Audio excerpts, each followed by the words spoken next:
connected to your what? The reason why I say no, your ancestors are connected to you. Who said it? Someone say bloodline? Right. So that's not outside of yourself. Now, for an example, if you're accessing the spirit of your grandmother, even though it's creating a manifestation or an object or a holographic image or an illusion outside of yourself, it's still something that resides in the blood and the DNA. Correct. Now, if it becomes religion, if, for an example, we will use a terminology and we say the Egyptian deities are connected to my genealogy. So, yes, if I start venerating Osiris per se and start making prayers to Osiris, now I'm worshiping outside of myself. And what about your ancestors that do negative, using the word negative?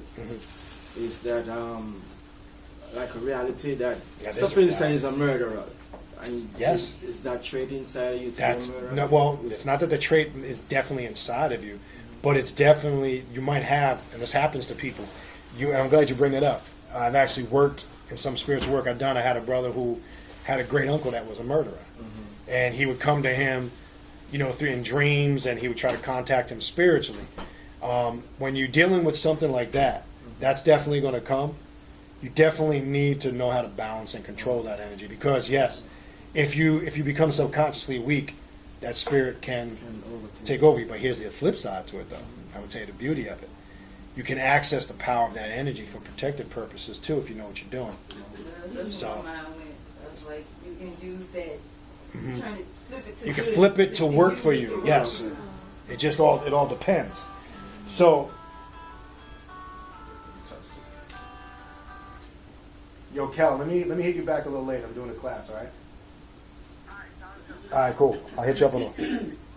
No problem. Yeah, all right. That's my cousin in New York, so. Yeah, so that actually can work for you and against you if you don't know what you're doing. You understand?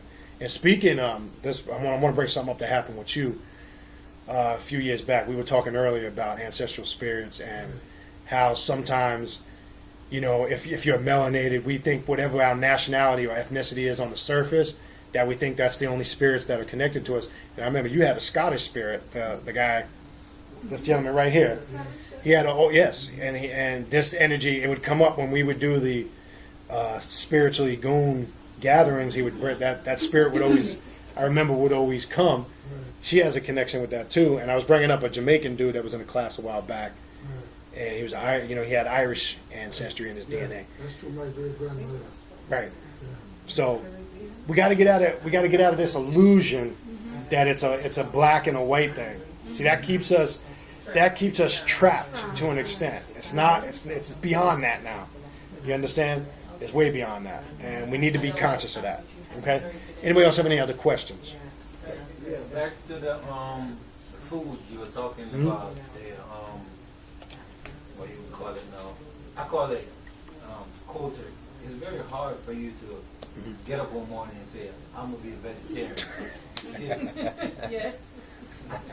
A lot of people ask, like, you're a vegetarian, like, no, I eat oranges, I eat fruits. Right. So then you're A fruitarian, that's right. No, I'm not a vegetarian, I'm not a fruitarian. Like, she would say, variety is the spice of life. Right. But at the same time, if you are somewhere and you didn't get nothing to eat, you're about to pass out because you don't eat certain things. That's and right. you see a piece of pork. You're going to eat what you got to eat. You're not going to die. You're going to eat the pork, but at the same time, you have to have sense and know how to know that. Correct. When you eat the pork, later on, there's an herb you could pick and boil it and flush out of your system within 12 hours. Correct. Because you don't want nothing to sit in your body for more than 12 hours. That's what they did with watermelon. That's what the slave did. Watermelon is one of the best fruits you can eat. Watermelon. Neeseberry leaf could do that. Correct. Correct. Neeseberry leaf is very good. And watermelon, you don't have to just bust it open. And that's why I brought up earlier the blood type is important. You're going to find out, and I'm glad you bring stuff like that up, because when you educate yourself to the blood type, you'll know things you can and cannot partake in, and that's very, very important. Again, you never should. We know scientifically eating a lot of these foods can be very damaging to you, especially as men get older. The prostate. We know when we eat high levels of protein, especially men when they're getting beyond their 40s, when they're eating too much influx of proteins and blood in the meats and calcified acid, that creates prostatic problems. We know this. So what I'm trying to say is, I'm not saying that, like you bring up a good point. You got to educate yourself on what your blood type is, because you're going to find out not everybody can have the same diet. It's impossible. Anybody that comes to you and says this is the diet, they're full of crap. Because bottom line is, not one diet works for every individual. Because, like, for an example, I know so many people that are heavy into the Dr. Sebi diet. The Dr. Sebi diet is for people that come. It's specifically for individuals whose DNA and genetics are solely engulfed in a tropical environment. If you're not in a tropical environment, it works for a lot of people here in Florida, the Caribbean. But I know so many people in New York that are getting sick. Their skin is turning green and yellow because they're not in the right habitation for that. Now, I've always said this. You're going to find out. Most people from the Caribbean, I don't care if it's Jamaica, Haiti, Barbados, Trinidad, Dominican Republic, Cuba, anywhere in the Caribbean, you'll find, here's the problem.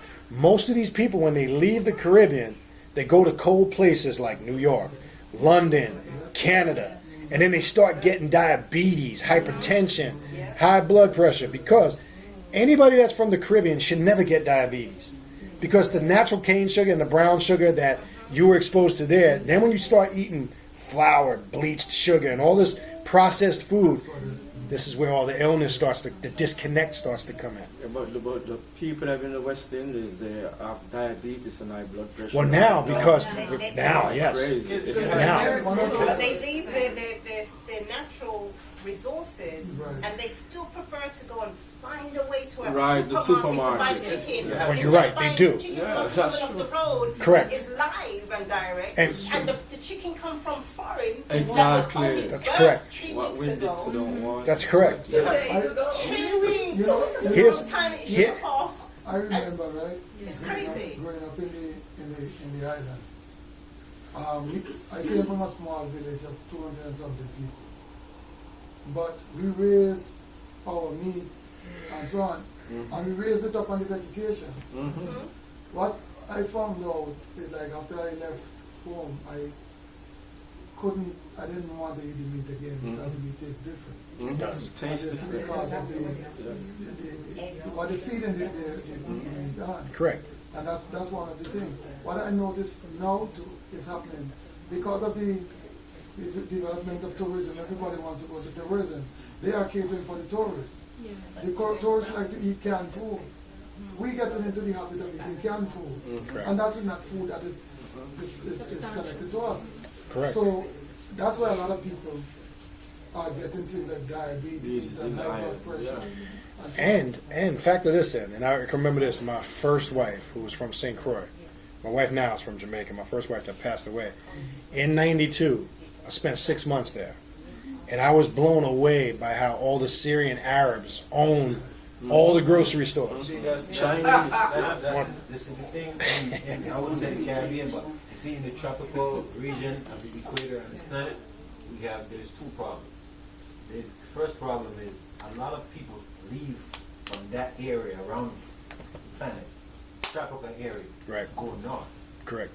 So when they go north, the whole culture changes. So what happened now? They send things back to their country. They do. They do it all the Now, time. people in their country now think it's foreign, so they eat it a lot more. What it becomes now today, even say in Jamaica, eating is not about health. Eating is about style. That's right. That's right. So instead of you catch a chicken in the yard, you sell it to the Chinaman and you go to KFC. That's right. See, so what's going on now? It's foreign stuff. Because Correct. that's the style. That's correct.